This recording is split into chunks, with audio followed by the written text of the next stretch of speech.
پښتنو مسلمانانو ډیر زیات مشکور یم چې په دومره شارټ نوټس باندې تاسو رالی او موږ د خپل رور د دعا دپاره موږ راغونډ شوي او د هغه ایصال ثواب دپاره دعا وکړو.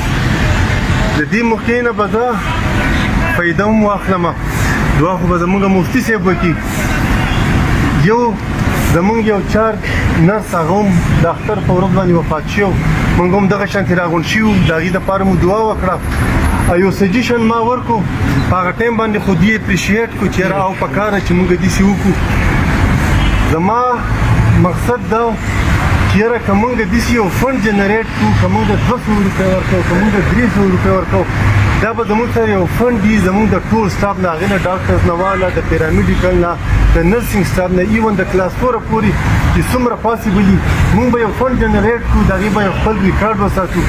موږ باندې دا واقعه راله نو د هغې نه که فرض که د دې بچي به یې هغه به کمزوري، د هغو به د سبقونو خبرې، د هغو به څه نور څه مشکلات وي، نو یو خاص مخصوص فنډ چې دی که نه موږ به هغو ته الوکیټ کولی شو. که فرض که هغې ښی هغې فیملی وایز یا دغسې نه نو موږ به پسې یو قسمه خیرات به پسې وکړو یا دا پسې وکړو. دغه ما یو سجیشن کړی تاسو ته هم مې د مخې ته کړو که تاسو پرې سوچ وکړئ او دغه هم د داسې یو فنډ جنریټ کېدی شو.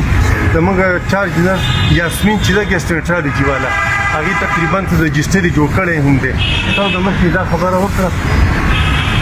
دویمه خبره بیا به دا موخه نه ده چونکې تاسو په ډېر غټ تعداد باندې موجود یې او بیا پته نه لګي چې تاسو ته زه داسې خبره کولی شم که نه شم کولی. د کلي نه چې زما د ایم ایس اډر شوی دی په دې 2 تاریخ په زما 2 میاشتې پورې شي. زه شپه او ورځ چې څومره په ما کې انرژي ده څومره زما مازغه کار کوي زه لګیا یم د دې هسپتال د ترقۍ او د دې مریضانو د خیال لپاره چې څومره زمانه کېدی شي زما ټیم هم زما سره لګیا دی، ینګ ټیم دی. د سهار د 8 بجو نه واله او د شپې د 12 بجو پورې موږ لګیا یو چې څومره پاسبل وي که نه چې موږ خدمت وکړو او موږ دې قوم ته څه ورسوو.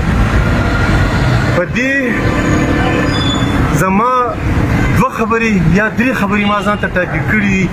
یوه خبره خو دا ده چې مونږ ځان الله پاک ته په حواله کړو، الله پاک ته په حواله کړو. بس الله پاک ته مو ځان په حواله کړی دی. د هېڅ چا پروا مه ساتئ. خپل ډیوټي له په خپل ټایم باندې راځو، خپله ډیوټي به په خپل ټایم باندې کوو. څومره چې زمونږ نه ډیلیور کېږي مونږ به ډیلیور کوو. دویمه خبره دا ده زما یا ستاسو زمونږ سنټر اف ګریویټي چې ده محور چې زمونږ دی که نه دا مریض دی. دا څه چې کېږي که دا بلډینګونه جوړېږي، که دا اکوپمنټ لګي، که دا مونږ دا خرچې کوو، که دا په کروړو روپۍ باندې انسټرومنټس له راځي، که دا میډیسن له راځي، زمونږ تنخواګانې چې دي مونږ چې خپلو بچو رقمې پیسې وړو دا مونږ صرف او صرف د دې مریض په سر باندې وړو. نو زمونږ سنټر اف ګریویټي چې دا زمونږ ټارګټ چې دی که نه دا مریض دی. او تاسو یقین وکړئ دا مریض چې دی که نه کوم چې زمونږ هسپتال ته راځي چا کالی خرڅ کړی، چا څاروی خرڅ کړی، چا چې دی که نه د ګاونډیانو نه قرض راغلی، دا هغه خلک مونږ له راځي. د هغو نه پیسې جنریټ کېږي او بیا په مونږ باندې او په هغو باندې لګي. نو که فرض کړه دغه زمونږ ټارګټ وي چې یاره دا پیشنټ چې دی که نه ده ته به مونږ څنګه اسانتیا جوړو. د رشکې نه واخله، د سټریچر نه واخله، د ډاکټره پورې، د انویسټیګیشن پورې په دې ټول ملټي ډایمنشن باندې زه لګیا یم چې څومره پورې پاتې یم که میاشت او که 2 او که هر څه چې دي ملټي ډایمنشن باندې لګیا یم. خو تاسو ته مې ریکویسټ دی چې پلیز تاسو خپل سینګل ایجنډا وساتئ چې زموږ مقصد چې دی که نه دې مریض ته سهولت او اساني پیدا کول دي. په کوم لیول زه کولی شم، په کوم لیول تاسو کولی شئ، په کوم لیول کلاس 4 کولی شي. نو دا به زموږ د ایمان یو حصه ده او د دې په وجه باندې به انشاءالله مونږ ته به لار هم کولاویږي، هم به یو دا ژوند په ارامي او هم به یو د آخرت په ټکي. نو تاسو ته زه بیا ریکویسټ کوم پلیز لږ شانتي کور ته لاړ شئ، لږ شانتي سوچ وکړئ چې زه دا تنخوا لم، ما ته دا مراحت میلاویږي، دا دومره بلډینګونه جوړېږي، دا دومره چې دی که نه اکوپمنټس لګیا دي، خو چې زما د دې مریض څه حل دی دې غریب ته څه میلاویږي. نو تاسو به پرې لږ سوچ وکړئ او د خپل لیول باندې چې څومره ستاسو نه کېدی شي که نه تاسو به وکړئ. یو پرې ستاسو ډېر زیات مشکور یم چې تاسو رالی. الله پاک ته اعظم له او عمران له چې خدای پاک د دواړو د هغې جان ګټه ورکړي. او واړه بچي پاتې شول خدای دې د هغو حفاظت وکړي قاري صاحب مفتي صاحب به دوا وکړي او دا به مونږ دغه الموت. وقال رسول الله صلى الله عليه وسلم تحفة الموت تحفة المؤمن الموت. محترم و عزتمندو د بیان ټیم نه دی او یا دا چې مونږ راغونډ شوي دا یو رسم په طور باندې نیو راغونډ شوي دا نه یو رسم دی نه یو دکلاوه ده دا د یو مسلمان ورور په بل مسلمان باندې سره حق دی. نبی علیہ السلام فرمای د قبر منظر کشي کوي.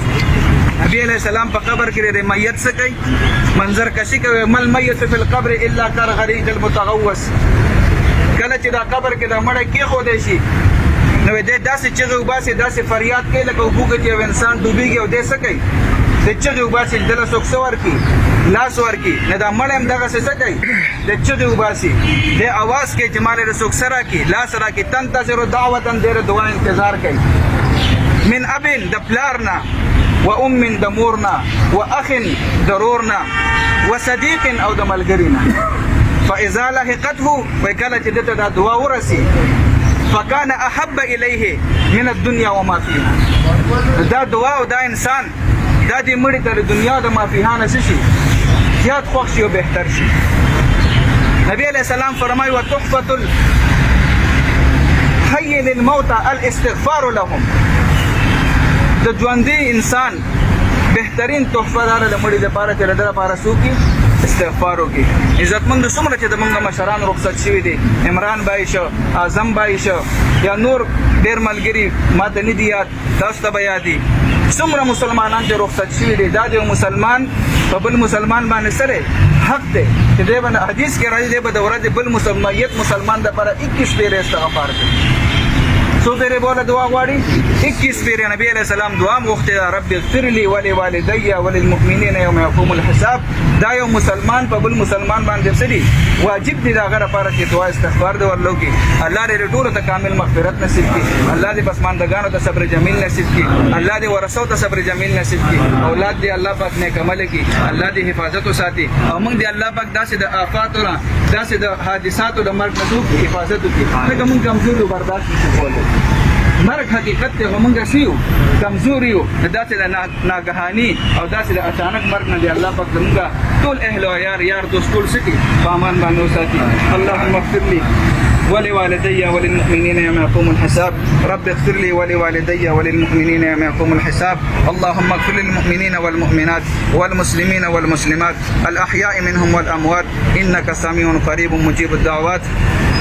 اللهم اغفر له وارحمه وعافه واعف عنه واكرم نزله واسع مدخله واجعل قبره روضة من رياض الجنة واجعل الجنة الفردوس الأعلى مصواه. وصلى الله تعالى على خير خلقه محمد وآله وأصحابه أجمعين برحمتك يا أرحم الراحمين. ټول ته ترجمه